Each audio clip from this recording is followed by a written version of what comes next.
স্বাগতম জানাইছোঁ ডিজিটেল হোৱা ইউটিউব চেনেলৰ অন্য এটি ভিডিঅ' লৈ। আজিৰ এই ভিডিঅ'ত দেখুৱাম যে আপোনালোকে যে ৰেচন কাৰ্ডৰ যি ফৰ্ম ফিল আপ চলি আছে তাৰ ফৰ্মখন কেনেকৈ ফিল আপ কৰিব সেই বিষয়ে এইটো ভিডিঅ'ত দেখুৱাম। কিন্তু অকণমান জলদি কৰিব, কাৰণ যোৱা 14 তাৰিখে মাননীয় খাদ্যমন্ত্ৰী ৰঞ্জিত দাস ছাৰে আপোনাৰ এখন বিবৃতি প্ৰকাশ কৰিছিলে, য'ত লিখা আছিলে যে আপোনাৰ ৰেচন কাৰ্ডৰ বাবে আবেদন বিচৰা হৈছে। কিন্তু তেখেতে আকৌ আৰু এখন ৰিটুইট কৰিছে যোৱা 22 তাৰিখে, তাতে লিখা আছে যে আপোনাৰ 25 তাৰিখ লাষ্ট ডেট। তো সেইকাৰণে অকণমান যিমান পাৰে জলদি কৰিব। আজি 24 তাৰিখ, তো আজি যিমান সোনকালে পাৰে ফৰ্মটো ফিল আপ কৰি কিনে আপোনালোকে জমা দিয়াৰ ব্যৱস্থা কৰক। তো বলক এতিয়া আমি মূল বিষয়বস্তুলৈ আহোঁ যে আপুনি ফৰ্মটো কেনেকৈ ফিল আপ কৰিব। প্ৰথমতে আহোঁ আপোনাৰ ফৰ্মখন অ'পেন কৰাৰ লগে লগে এনেকুৱা ইণ্টাৰফেচ দেখা পাব। তো বেলেগ একো আলোচনা নকৰোঁ, অকল আপোনাৰ মেইন বস্তুখিনি মই ইয়াতে আলোচনা কৰিম। তো ইয়াতে প্ৰথমতে আপুনি এখন পাছপোৰ্ট ফটো লগাই ল'ব, মানে যাৰ নামত আপুনি ৰেচনটো আবেদন কৰিব গৈ আছে তেখেতৰ ইয়াতে আপোনাৰ পাছপোৰ্ট ফটো এখন লগাই ল'ব। তাৰপিছত ইয়াতে আপোনাৰ জিলাখনৰ বা আপোনাৰ মহকুমাৰ নামটো লিখি দিব। দিয়াৰ পিছত আপোনাৰ তলত স্ক্ৰল ডাউন কৰিব। হোৱাৰ পিছত আপোনাৰ যাৰ নামত মানে আপুনি ৰেচন কাৰ্ডটো আবেদন কৰিব বিচাৰিছে তেখেতৰ নামটো ইয়াতে ভৰাই দিব, আৰু তেখেতৰ মাকৰ বা দেউতাকৰ বা তেখেতৰ হাজবেণ্ডৰ নামটো ইয়াতে ভৰাই দিব, আৰু তেখেতৰ আপোনাৰ বৰ্তমান বয়স মানে 2023 চনৰ হিচাপ মতে কিমান হৈ আছে সেইটো আপুনি ইয়াতে ভৰাই দিব। তাৰপিছত ইয়াতে ভাৰতীয় বুলি লিখি দিব,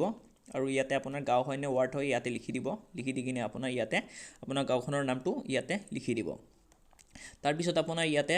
আপোনাৰ উন্নয়ন খণ্ড বা ৰাজহ চক্ৰৰ নামটো ইয়াতে ভৰাই দিব। দিয়াৰ পিছত আপোনাৰ গাঁও পঞ্চায়ত বা নগৰ সমিতি যি আছে আপুনি ইয়াতে ভৰাই দিব। দিয়াৰ পিছত আপুনি ইয়াতে বাসস্থানৰ বিৱৰণ মানে নিজা ঘৰ নে আৰু ভাড়াত আছে আপুনি ইয়াতে উল্লেখ কৰি দিব। তাৰপিছত 2011 চনৰ লোকপিয়লৰ মতে আপোনাৰ ঘৰ নম্বৰটো কিমান আছিলে, হালধীয়া কাৰ্ড যেখন পাইছিলে সেই কাৰ্ডৰ মতে আপোনাৰ ঘৰ নম্বৰটো কিমান আছিলে ইয়াতে ভৰাই দিব। দিয়াৰ পিছত আপোনাৰ জিলাখনৰ নামটো লিখি দিব। দিয়াৰ পিছত আপোনাৰ মোবাইল নম্বৰটো ইয়াতে ভৰাই দিব। তাৰপিছত ইয়াতে লোকসভাৰ নামটো আপুনি লিখি দিব, যেনে তেজপুৰ লোকসভা সমষ্টি বা আপোনাৰ মঙলদৈ লোকসভা সমষ্টি এনেকৈ লিখি দিব। ইয়াৰ পিছত আপোনাৰ নিজৰ বিধানসভাৰ নামটো লিখি দিব, আপোনাৰ যিটো সমষ্টি হয় সেইটো আপোনাৰ ভোট গ্ৰহণ কেন্দ্ৰৰ নামটো। তো ইয়াতে আপোনাৰ বেচিকেলি পাই যাব আপোনাৰ যিখন ভোটাৰ কাৰ্ড আছে, ভোটাৰ কাৰ্ডৰ পিছফালে পাই যাব। তো তাৰ পৰা চাই কিনে ইয়াতে লিখি দিব। তাৰপিছত ইয়াতে আপোনাৰ ইয়াতো যিটো ভোটাৰ ক্ৰমিক নম্বৰ আছে এইটো আপোনাৰ যিখন ভোটাৰ লিষ্ট আছে তাতে আপুনি দেখা পাব। তো মই ইয়াতে দেখুৱাই দিছোঁ। তো এইটো হৈছে আপোনাৰ ভোটাৰ কাৰ্ডৰ ক্ৰমিক নম্বৰ। ইয়াতে আপোনাৰ যিমান নম্বৰত আছে সেইটো নম্বৰটো ইয়াতে বহাই দিব। তাৰপিছত বৰ্তমান ঘৰ নম্বৰ আপোনাৰ ভোটাৰ লিষ্টত কিমান আছে সেইটো ইয়াতে বহাই দিব। তাৰপিছত ভোটাৰ তালিকাৰ চন আপুনি কোন চনৰ মতে আপুনি বহালে সেইটো আপুনি উল্লেখ কৰি দিব ইয়াতে। তাৰপিছত আপোনাৰ কি কৰে, আপোনাৰ যাৰ নামত আপুনি ৰেচন কাৰ্ডটো আবেদন কৰিব গৈ আছে তেখেতে কি কৰে ইয়াতে উল্লেখ কৰি দিব। তাৰপিছত পৰিয়ালৰ মুঠ বাৰ্ষিক আয়টো কিমান আছে, আপোনাৰ যদি ইনকাম চাৰ্টিফিকেট আছে তাৰ মতে ভৰাই দিব, আৰু যদি নাই তো আপোনাৰ হিচাপমতে আপুনি ভৰাই দিব। তাৰপিছত ইয়াতে আছে আপোনাৰ পৰিয়ালত কিমানজন মুঠ সদস্য আছে ইয়াতে ভৰাই দিব। দিয়াৰ পিছত আপুনি অকণমান স্ক্ৰল ডাউন কৰিব, 5 নম্বৰত আহিব। তাৰপিছত ইয়াতে আহিব আপুনি কেনেধৰণৰ কাৰ্ড আপুনি এপ্লাই কৰিব বিচাৰে। তো আপোনাৰ যদি আগতে BPL আছিলে তেতিয়াহ'লে BPL বুলি লিখিব, আৰু যদি BPL নাছিলে তেতিয়াহ'লে আপুনি বাকী দুটাৰ ভিতৰত যিকোনো এটা APL বা AY আপুনি ইয়াতে বহাই দিব। তাৰপিছত আপোনাৰ ঘৰৰ ওচৰত যিখন আপোনাৰ ৰেচন দোকানী আছে তেখেতৰ নামটো ইয়াতে ভৰাই দিব। তাৰপিছত আপোনাৰ গাঁওখন বা ৱাৰ্ড বা আপোনাৰ যি আছে ইয়াতে উল্লেখ কৰি দিব। দি কিনে আপোনাৰ পঞ্চায়তৰ নামটো ইয়াতে ভৰাই দিব। তাৰপিছত ইয়াতে দিব লাগিব, যদি আগতে আপুনি ফৰ্মত যদি আপুনি এই যিজন সদস্য বাদ পৰিছে তেখেতৰ নামটো যদি আপুনি উল্লেখ কৰি দিছিল তেতিয়াহ'লে দিব নালাগে, আৰু যদি আপুনি নতুনকৈ এপ্লাই কৰিব বিচাৰে তেতিয়াহ'লে দিব লাগিব। তাৰপিছত ইয়াতে ডিক্লেৰেশ্যন এখন দিব লাগিব, আপোনাৰ আবেদনকাৰীৰ নামটো ইয়াতে লিখি দিব, দি কিনে ইয়াতে চহী কৰি দিব। তাৰপিছত লাষ্টত যি পেজটো আছে আপোনাক দেখুৱাম, লাষ্টৰ যিটো পেজ আছে সেই পেজটো আপুনি ফিল আপ কৰি কিনে ইয়াৰ লগত গাঁঠি দিব লাগিব। তো সেই পেজটো পিছত দেখুৱাম বাৰু। তাৰপিছত আহিব আপোনাৰ ইয়াতে যিটো আপুনি ক্ৰমিক নম্বৰ এইটো আপুনি ফিল আপ কৰিব নালাগে, এইটো আপোনাৰ য'ত আপুনি জমা দিব তেখেতসকলে ফিল আপ কৰিব। তাৰপিছত আহিব কাৰ্ডৰ ধৰণ, আপুনি যদি ওপৰত BPL লিখিছিলে তেতিয়াহ'লে ইয়াতো BPL বুলি লিখি দিব, আৰু যদি আপুনি বেলেগ লিখিছিলে তো ইয়াতে বেলেগ লিখি দিব। তাৰপিছত আপোনাৰ আৰু এখন ফটো ইয়াতে আপুনি লগাই দিব, পাছপোৰ্ট ফটো। তাৰপিছত ইয়াতে আপোনাৰ পৰিয়ালৰ মুৰব্বীৰ নামটো লিখি দিব, তেখেতৰ পিতৃৰ নামটো লিখি দিব, তেখেতৰ মাকৰ নামটো লিখি দিব, আৰু তেখেতৰ হাজবেণ্ডৰ নামটো লিখি দিব, বা আপোনাৰ যদি আপোনাৰ ৱাইফ আছে তো ৱাইফৰ নামটো ইয়াতে লিখি দিব। দিয়াৰ পিছত ইয়াতে আপোনাৰ মেল নে ফিমেল বহাই দিব। তাৰপিছত তেখেতৰ জন্মৰ তাৰিখটো ইয়াতে লিখি দিব, বৰ্তমান বয়সটো ইয়াতে লিখি দিব। তাৰপিছত ইয়াতে ভাৰতীয় বুলি লিখি দিব। দিয়াৰ পিছত ইয়াতে আপোনাৰ লেণ্ডলাইন ফোন কাৰো নাই তো ইয়াতে অকল মোবাইল নম্বৰটো আপুনি লিখি দিব দিয়াৰ পিছত ইয়াতে বেংক একাউণ্ট নম্বৰটো ভৰাই দিব দি কিনে ইয়াতে বেংকৰ নামটো যেনে SBI/মঙলদৈ শাখা ইয়াতে মঙলদৈ বুলি লিখি দিব তাৰ পিছত আপোনাৰ আহিব BPL ক্ৰমিক নম্বৰ ইয়াতে যদি আপোনাৰ BPL আছিলে তো ওপৰত যদি BPL সিলেক্ট কৰিছিলে তেতিয়া হলে BPL বুলি ইয়াতে যেটো BPL নম্বৰ হয় আপোনাৰ ইয়াতে ভৰাই দিব তাৰ পিছত ইয়াত অসম বুলি লিখি দিব আপোনাৰ জিলাখনৰ নামটো লিখি দিব আপোনাৰ মহকুমাটো লিখি দিব আৰু ৰাজস্ব চক্ৰটো ইয়াতে ভৰাই দিব তাৰ পিছত আহো আপোনাৰ যদি আপোনাৰ গাঁৱত বসবাস কৰে তো ইয়াতে R লিখি দিব আৰু যদি চহৰত বসবাস কৰে আপুনি ইয়াতে U লিখি দিব ইয়াতে খণ্ড তো লিখি দিব আপোনালোকৰ তাৰ পিছত ইয়াতে আপোনাৰ পঞ্চায়ত হলে পঞ্চায়তৰ লিখি দিব আৰু ওয়াৰ্ড নম্বৰটো ইয়াতে লিখি দিব বা গাঁৱৰ যেটো ওয়াৰ্ড নম্বৰ হয় হেতু লিখি দিব তাৰ পিছত ইয়াতে আপোনাৰ নিজা ঘৰত থাকে নে ভাড়া ঘৰত থাকে ইয়াতে লিখি দিব তাৰ পিছত আপোনাৰ ভাড়া ঘৰৰ মালিকজনৰ নামটো লিখি দিব দি কিনে আপোনাৰ ইয়াতে আপোনাৰ কলনী বা পথৰ নামটো লিখি দিব দি কিনে ইয়াতে আপোনাৰ পিন নম্বৰটো বহাই দিব তাৰ পিছত আপোনাৰ 2011 চনৰ মতে ঘৰ নম্বৰ যেটো আছিল ইয়াতে আপুনি বহাই দিব তাৰ পিছত আপোনাৰ ইয়াতে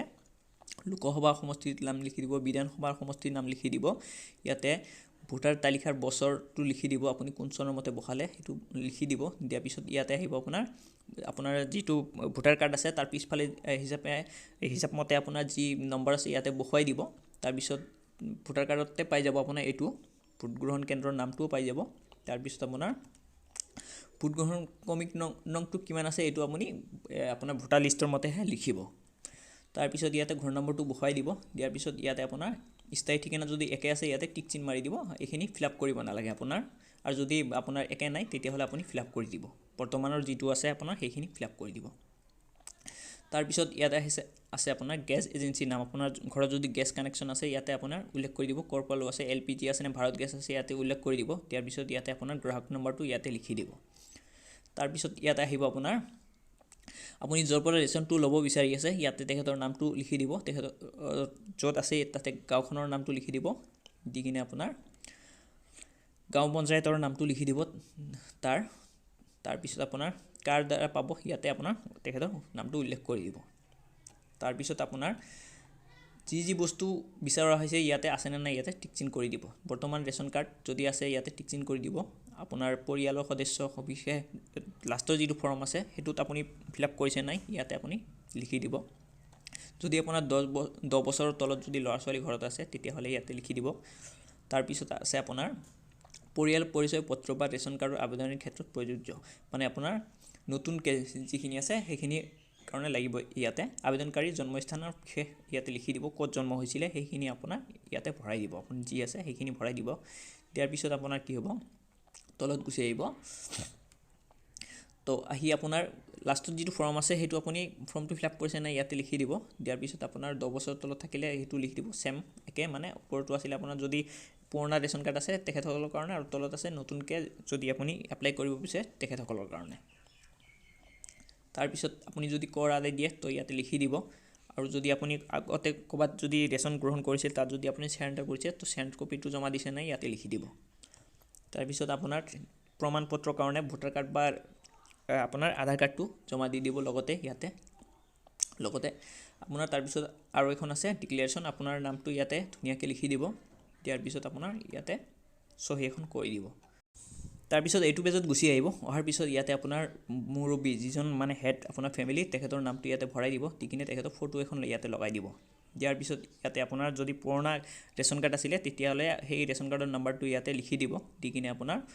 ফটো জেৰক্স কপি এখন ইয়াতে দি কিনে ইয়াতে লিখি দিব দিয়া হৈছে বুলি আৰু যদি আপোনাৰ সৰু ল'ৰা ছোৱালীৰ ক্ষেত্ৰত জন্ম প্ৰমাণ পত্ৰ দিছে তো ইয়াতে উল্লেখ কৰি দিব দিয়াৰ পিছত আপোনাৰ যদি আপুনি নতুনকে আপোনাৰ